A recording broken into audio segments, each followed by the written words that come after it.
everybody, and welcome to Project HR, a podcast dedicated to building better workplaces. Project HR is brought to you by Projections and IRI Company.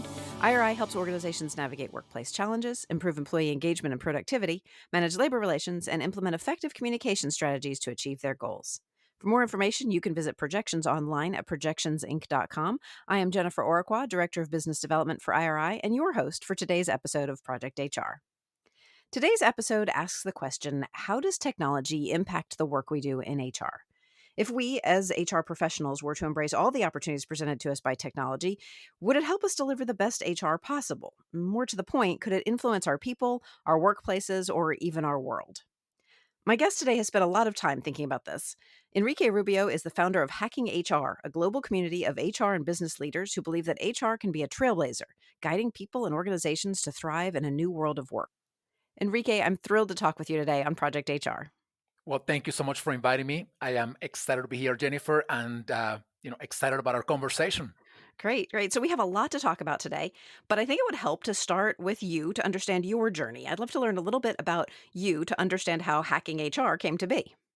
Yeah, absolutely. Well, I started my career as an engineer, an electronic engineer, and I enjoyed working with technology, only Mm. with technology as an engineer. But I got to a point in my life where I was a little bored of only working with technology, and I transitioned to sales, tech sales. I enjoyed it for a while, but I wanted to continue to work with people, but not in sales. And then I discovered HR. And I got into the world of HR. I started doing consulting work. Then I moved into corporate. And one thing that I realized is sort of the disconnect that existed when I got into HR more than 10 years ago between the world of technology, the pace of the world of technology, the things that we talk in the world of technology, and all that's going on in the world of HR. And in my mind, that was a little concerning because, some of the drivers that we or probably the most important driver of change today is technology. Mhm. And I was concerned about the fact that there was a disconnect between these two worlds, the world of people and the world of technology. So, years into my career in HR, I found myself, well, first of all, I found myself a little bored with what I was doing in my corporate job. Mhm. But then that was united by this passion of trying to bring or trying to combine the world of technology with the world of people. And well, Hacking HR emerged out of that combination of passion and boredom. And Mhm. and I started putting together originally conversations exclusively focused on technology and HR, and Mhm. then it evolved from there and became more open global conversations around all stuff that pertain to the world of HR, including technology, of course. So that's a little bit about me and a little bit about the journey that I have sort of traversed, with Hacking HR at the very beginning. So let's back up that bus a little bit. Obviously, that's a much different journey than many in the HR industry. What were your first impressions of the HR industry? Well, I think it was a little slow. Mm. When I moved from engineering to HR, Mhm. and I felt, and again, I said this from coming from a place of deep love and passion for HR. I felt that I had been driving, I don't know, a Ferrari, and then suddenly I got out of the Ferrari and started riding a Mhm. horse. Yeah, you know, sure. Yeah. it was I was coming from a place of fast moving, sort of upskilling, reskilling, a place of quick learning, quick Mhm. iterations, agility, and innovation, and I found myself in a place when I moved to HR. I found myself in a place where we were talking about a lot of things that had been around for years, like, I mean, decades. And I was thinking, like, if I, like, for example, in HR, there are many practices that have been around for at least 50 or 60 years. The traditional approach to performance management, the traditional approach to recruitment, even the very word recruitment, that's have been around for a long time. Mhm. And what I was thinking is, if in engineering I was using in electronic engineering, which was my academic is my academic background, if I was using practices or technology that have been around for 50 years, I would be using a typewriter today instead of Mhm. using a computer and a Right. smartphone. Mhm. So in HR, we are using the equivalent of a typewriter in a world of computing technology, artificial intelligence, and all of these things. So I felt that that there was a great opportunity to do better in HR by bringing it up to speed, not just with technology, but with the mindset that would allow us to become more agile, more flexible, more innovative, creative, and whatnot. So that's kind of the world that I found in HR. And Mm-hmm. again, I could have said this is not for me, but instead I said I love this because the opportunities here are amazing, to do Mm-hmm. better. So clearly your frustration was what prompted and inspired Hacking HR. But what made you go in this direction? What prompted the creation of Hacking HR? Well, I think it was as I mentioned before, the fact that I continue to see technology as one of the powerful drivers of change in the world and transformation. Mhm. And what I see the future looking like is an effective and powerful collaboration of technology and people. And I believe, and I have this very ingrained in myself, in my being. I truly believe that HR can become the cornerstone, the trailblazer, leading people, leading Mm, organizations to an effective place of collaboration between technology and HR. But mhm, for that to happen, HR has to go through a lot of changes, a lot of transformation in itself in order to be better at understanding not only the applications of technology, but the things that have to be different in the world of people in order to be, well, effective at collaborating with technology while being great at what humans should be great doing. So that thought sort of created in me this sense of urgency of, my gosh, I need to create some conversations around this. I need to help people in HR to better understand the impact of technology in their work, and, well, hopefully act on that understanding. And that prompted me to create a Hack in HR. And of course, as I said before, I was working in HR in the corporate world, and I was mhm, bored. My job was like the same way many jobs in organizations, but sometimes, especially in HR, they are ill designed. And I mm, found myself, instead of finding myself even busy with stuff that didn't add that much value, I found myself not busy at all. Like mhm. with a lot of time in my hands, and that, again, that was another prompt for me to say I want to do something valuable, and that was the sort of the inception for Hacking HR. Yeah, so other than finding an outlet for all of this incredible energy that you had around moving HR forward, what did you hope that Hacking HR would achieve? Have you seen the results that you were hoping to?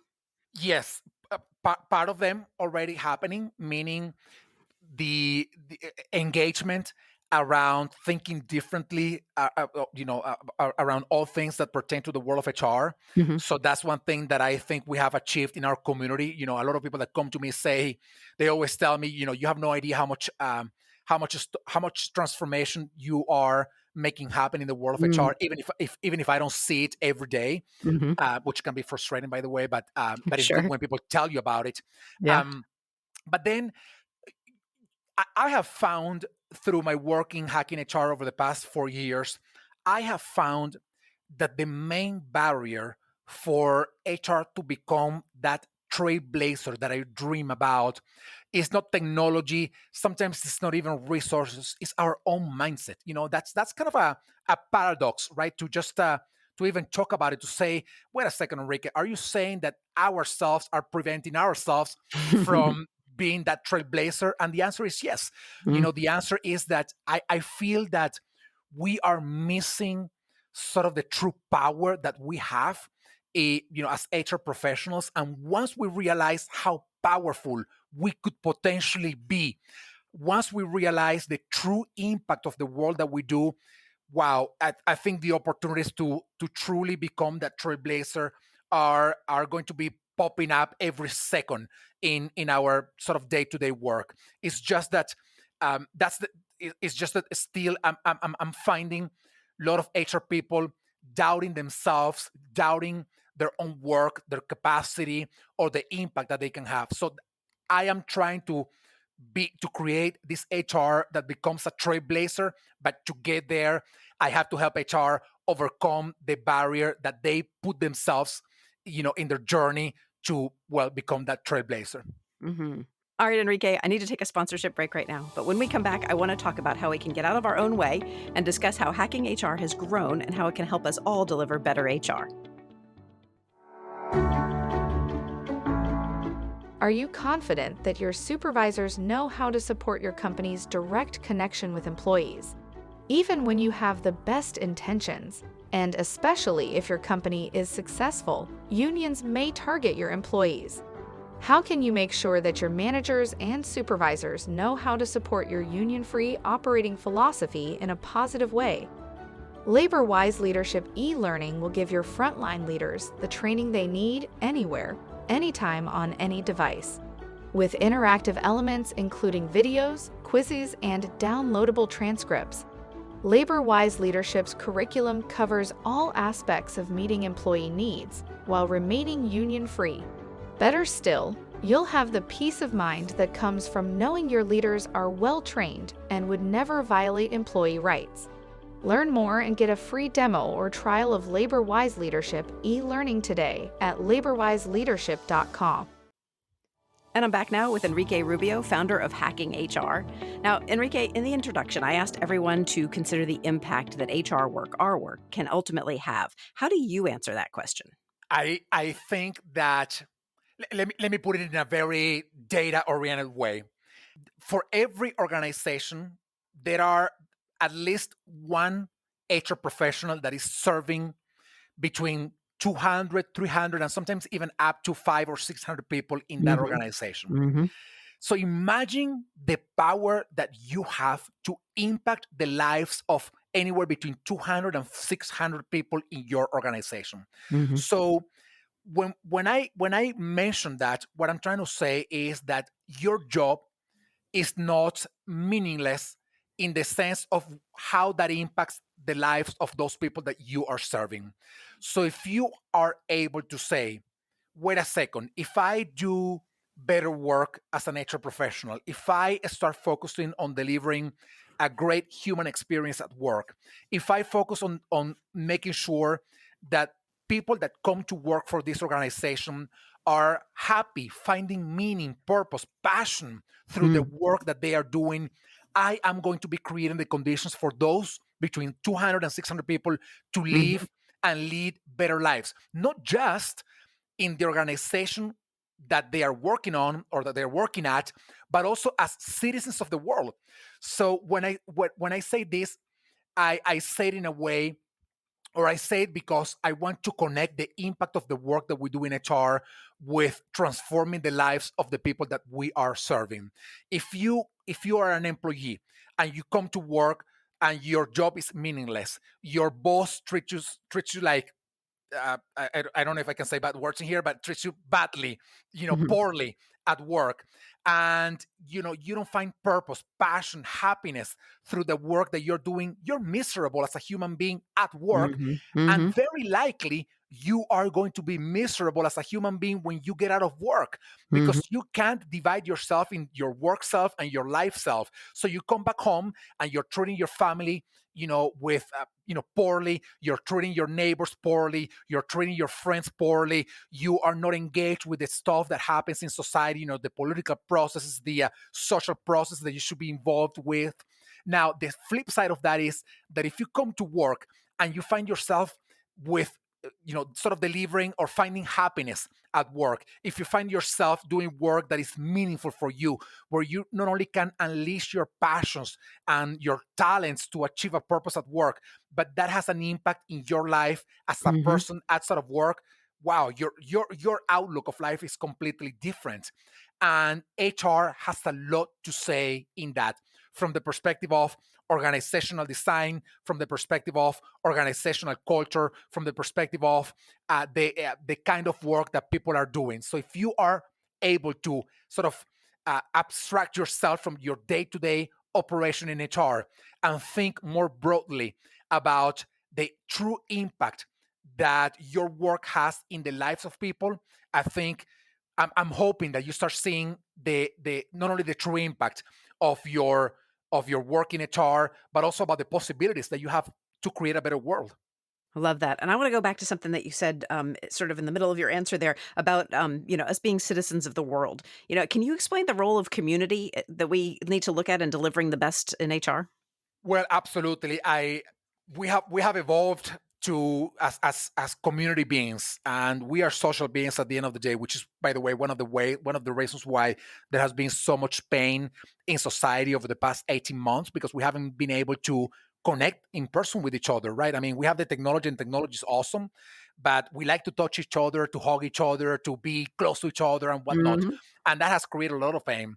But regardless of whether this happens in the physical world or in the technology online world, the communities are a great way for people to find support, to find opportunities for collaboration, to find Hmm. opportunities for learning, to find opportunities to lift others up, or to be lifted up by somebody else who is a little bit farther down the road that Hmm. you are traversing right now. So community is a powerful way to connect with others and to either help others or to get helped by others. And again, these communities can happen both in the in-person world or in the online world. But ultimately, what you want to make sure that is happening in those communities is that there's value being created by Hmm. the interactions that are happening within that community. And when I say value, I mean value that you are drawing out of that community and value that you are bringing back to that community. And to me, that is the whole essence of the work that I do with Hacking HR. I want HR to be a trailblazer, but for us to be a trailblazer, we have to learn from what everybody else is doing in the world of HR, Hmm. and we have to be able to tell them, this is what I'm doing, this is what I have been, I don't know, failing at, for example. So don't go that way. And this is what I've been succeeding at. So do more of this. Hmm. And that happens through community. So to me, community is the cornerstone of HR becoming a trailblazer and creating that better world that I talked about before. Absolutely. I think you're spot on there. Now, Hacking HR's community outreach began with small events. Can you talk to us about how that got started? We started with small events, chapter events at in different cities, of course in person, because we started in person at the end of 2017. Hmm. And it was great because again, my idea was I want to put forward these conversations on technology and HR, but I want to do it at the local level Hmm. for people to not only come together and connect in those events, but to be able to stay connected even beyond those events. That is actually the real metric of success of a community. When you are creating and you're setting up the conditions for the community to come together, but when you know that people are still interacting among each Yes. other, even outside of that community, that is a Yes. powerful metric of Yes. success. But anyway, we started with doing those events in person, and well, COVID hit at the beginning Hmm. of 2020, and then we sort of evolved from only events in person to now doing a bunch of stuff online, including our Hacking HR global online conference, which we put together for the first time in March of last year, March of 2020. Hmm. It was a fantastic event. We had about 11,000 people, 200 plus speakers. This year, we did the second edition. We had 24,000 participants, more than 500 speakers. And for next year, I am hoping to bring between 40 50,000 participants from all over the world. And we have more than 600 speakers. And this event is, it's a 5-day event, but everybody can do whatever they want, and they can join whatever session they want to join. All Hmm. the event is fully online and it's all free. So we have removed any pre-existing barrier that prevented people from HR to participating in these global conversations by providing an event that brings opportunities for learning, brings opportunities for community and collaboration. So that's where we are now in terms of events. And so next year's conference, that's in March, right? Can you tell everyone a little bit about how to get involved, how to register, where they can find more information, all those sort of things? Yeah, absolutely. Well, they can go to hackinghr.io, and the link to the conference, which is a little longer than that one link, will be there. So hackinghr.io. They go to Okay. that thing, and there's a link to the conference, and they can join the conference. It's a website that you can just click on the register button and provide your information and get registered. It's free and it's all online. And we are going to have a number of great conversations. I generally say, and I think this is true, by the way, for every job, including engineering, there's a boring, transactional, administrative side of things, and there's a cool, sort of innovative, Mm-hmm. engaging part of things, right? I mean, Mm-hmm. and this is true for, I think, every space in the world. Only that I work with HR, and I say this in the context of HR.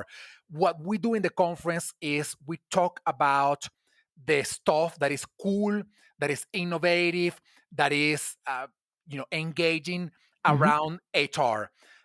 That means we talk about technology, innovation, data, strategy, transformation, culture, diversity, equity and inclusion. So all of those topics that are very engaging, very up to date with what's going on in the world today. There are other topics that, again, are important for HR to know about, but we don't Mm-hmm. talk much about them, like the more transactional, compliance, policy based sort of stuff. I mean, those things, again, we do a lot of those things in HR, but we don't cover those topics in our conference. There's a lot of stuff already out there for that kind of more transactional Mm-hmm. HR, if you will. Yeah, yeah. Super excited about the conference. That's great news, and the idea that you're going to be in person and virtual this year is really exciting too. So, Enrique, I'm going to take some time out for another quick break, and we'll be right back after this. You're listening to the Project HR podcast. I'm Jennifer Orqua, your host, and my guest today is Enrique Rubio, founder of Hacking HR. We're back here on Project HR. Now, Enrique, Hacking HR is about more than just conferences and events. Tell us about the Hacking HR Lab. Yes, that is our platform. It's our technology platform. And I define it as a social platform for community, learning, and collaboration exclusively dedicated to HR people. We just launched it at the beginning of this year, so we are just starting the journey. We have very limited resources, meaning we have a vision that we want to bring to reality, but the execution of that vision sometimes is a little slower than I would want it to be. Mm-hmm. Sure. But we already have a lot of stuff going on in our Hacking HR Lab. We have hundreds of videos, of learning videos, hundreds of podcasts, and all our 2022 conference will be fully hosted in our Hacking HR Lab, which we developed ourselves. And even the conference feature, we developed it ourselves because we wanted it to be the way we wanted it to be. Mm-hmm.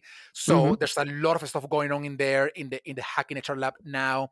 And we are aiming to turn this into the preferred social platform for HR people, for them to be able to find opportunities for learning, for them to be able to find opportunities for collaboration and community. There's a lot of features that are in the making right now for these things to happen. We want to be the bridge for people to be able to learn and connect and collaborate with others. So we are part of the features that we're developing are around the lines of, for example, if you, Jennifer, if you wanted to have a conversation, say around, I don't know, data analytics on things related to vaccination rates. I'm just making it up, right? Something that is Mm-hmm. very Sure. timeless for these days. Yep. And Mm-hmm. you want to have a conversation around that with other people that are thinking about the same thing and they have questions or ideas and whatnot. So you would go, this is not ready yet, but you would go to our Hacking HR Lab, you would create that conversation, and through the lab, we would automatically invite people that are signed up in the lab and tell them, hey, Jennifer is organizing this meeting. Join her. This is the Mm-hmm. link. This is the day. This is the time. Mm-hmm. So we want to provide the tool for and the technology for these conversations to happen. Of course, at the end of the day, it will be on people's sort of hands for them to actually create those conversations. But we want to Mm-hmm. provide the tech and the bridge for that to happen. But that's just one of the elements of the many that we Mm-hmm. are developing with our Hacking HR Lab. In January, we are launching one project that we call Project X, and it's skills-based cohorts, and they will last 66 days. The science of habits say that the average time a person takes to learn a new habit or to embrace a new habit is about 66 days. So we relied on that research to say, well, maybe people would take the same amount of time to learn a new skill. So what we're doing here is for 66 days, people who join every skill cohort will be focused only on learning one skill. And every day during those 66 days, we are providing every participant of the cohort one resource that we curated and we found out, through our own research. A lot of those resources are not ours, but they are free and accessible in the web if you look for them. But we already did that work. So people will get access to those resources. Those resources will be sent to them, and participants to the cohort will be reflecting on those resources, providing comments on other people's reflections on those resources, and then meeting once a week and every month, resolving a business case. So it's a very hands-on but very light touch kind of approach to learning. So every day for 66 days, people will be investing anywhere between 15 and 20 minutes every day, 15 and 20 minutes in this thing. And our hope is that becomes a powerful way to learn a new skill on a light touch basis, but on a consistent basis for those 66 days. So anyway, this is another example of what we're doing in the lab, and we have a lot of stuff going on in there too. And I'm hoping that people join. It's hackinghrlab.io, or they can just go to our main website, hackinghr.io, and the link will be there. We have a lot of great stuff going on for the HR community now. Yeah, for sure. Now, and I love that you have this huge vision for this. But can the lab help me connect with local HR professionals? Yes. We right now it is geographically agnostic, Okay. meaning that you would still be able to connect with people regardless of where they are located geographically. But eventually, we will be adding, when we are out of COVID, or at least COVID is more under control. We will provide the opportunity for people to create conversations locally, wherever they are. We don't want to do that now because we don't want to encourage people to be meeting in person at the moment. Sure. But so for now, hopefully these conversations happen online as we develop sort of the functionality for these conversations to actually happen, geographically in the same location. And if all these things that you've mentioned weren't enough, Hacking HR also has a podcast. Can you tell us a little bit about your podcast? I have a daily podcast. The Hacking HR podcast is, I put it out every day. It's a very short podcast, 15 minutes every day. We recently reached our 300th episode of the podcast. We launched it at the end of August of last year. And every day, every work week day, we have released one episode. We have not missed any day of any week over the past, more than 1 year. So all of those podcasts are hosted in the Hacking HR Lab. And in fact, we did another thing, which is, I think is pretty cool. Because we invite so many people to the podcast and they are short, what we did was we reorganized all of the podcast episodes in groups that are around one knowledge area. So say, for example, that episode number 100, 150, and 250 are around innovation. I'm just making it up now, right? We put together those episodes in what we call a podcast series. So if you want to learn about innovation and you don't want to be searching through all of the podcasts that talk about innovation, we already did that work for you. So you would be listening to 4 podcasts that, regardless of when they happened, the 4 of them were talking about innovation, and they were organized in that way to be very laser focused on one knowledge area. So that's all hosted in our Hacking HR Lab now.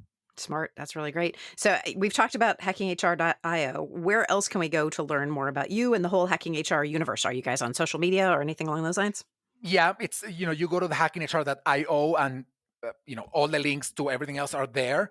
But, the Hacking HR Lab is hackinghrlab.io. People can follow me on LinkedIn or follow Hacking HR on LinkedIn. Enrique Rubio, my own LinkedIn, and Hacking HR on LinkedIn. We post a lot of content and a lot of different things all the time, trying to make sure that we are providing content for everybody's taste. And so there's a lot of stuff that we have going on in there. Yeah, for sure. I want to let everybody know that links to the Hacking HR website will be included in this episode's companion guide. So be sure to unlock that today at projectionsinc.com/podcast. Right now, though, Enrique, it is time for the Project HR lightning round. These are questions I like to ask of every guest. Are you ready? I'm ready. All right. So our first one is a topic showdown. In this episode, we've been talking about hacking HR. So in your opinion, Enrique, which of these life hacks is more useful? Using binder clips to organize computer cables or removing scratches from wooden furniture with a walnut? Binder clips. I dream of the day that we don't need cables for anything. Right. I agree wholeheartedly. Yeah, for sure. All right. Next question. What is the best book you've read recently? I recently read the biography of Galileo, and wow, it was just so amazing how this guy, try to combine. I mean, in a time of religious power, back then, he tried to combine science with religion. I'm sorry, he was a very religious man himself, and it was fascinating, all his journey, what he did. So if anybody wants to, be inspired in a time of, sometimes of darkness or constraints, reading the biography of Galileo would be a great place to start. Fascinating. All right, next question. What's your favorite thing about the work that you do? Connecting with awesome people. That's the thing that I enjoy the most. Yeah, for sure. All right, and what's the best piece of advice you've ever been given? I think somebody told me, probably not in these words, but somebody told me, learn and get it done. I don't remember. Maybe the context was many, many years ago when I started my career as an electronic engineer. I remember my first job as an intern. I was trying to figure something out, and the entire company was trying to figure it out. I remember saying, I don't know how to do this, and they said, learn and get it done. I like that. Yeah. So I, ever since that idea of learning something and getting done with has been in my mind for for many years. Yeah, that's a great way to go. Good mantra. All right, final question: who or what inspires you? Nature inspires me. I am a big outdoor person. I spend a lot of time outdoor. I'm a mountaineer, so I live in the mountains, and I spend a lot of time in the mountains, and I get inspired by nature. So the perfection of nature, and how wonderful it is. I think we have to learn so much from it. So that inspires me every day. And I live in the forest, in the mountains, in the forest. So I got the forest behind my house, and when I'm in my home office, I just open the blinds when it's not too sunny, and I have all the trees behind my house, and that inspires me. I love that. Enrique, it has been a true pleasure. Thank you so much for joining me today on this week's episode of Project HR. Thank you for inviting me, Jennifer. Thank you so much. And a reminder to everyone that our team does all the hard work for you. We've listened back to this episode and taken great notes, all of which you can download for free in this episode's companion guide. So get all the important information, all the links, and everything you need to become part of the Hacking HR universe by grabbing the companion guide now at projectionsinc.com/podcast. And of course, we're always looking for great guests. If you'd like to be on Project HR or know someone who would, please send us an email, projecthr@projectionsinc.com. And make sure you never miss an episode of Project HR. When you subscribe to the podcast, we'll send you a weekly reminder on the latest content. Drop us a line, leave us a review, or give us a handful of stars wherever you get your content. That's it from me for now. Let's make it a great day at work.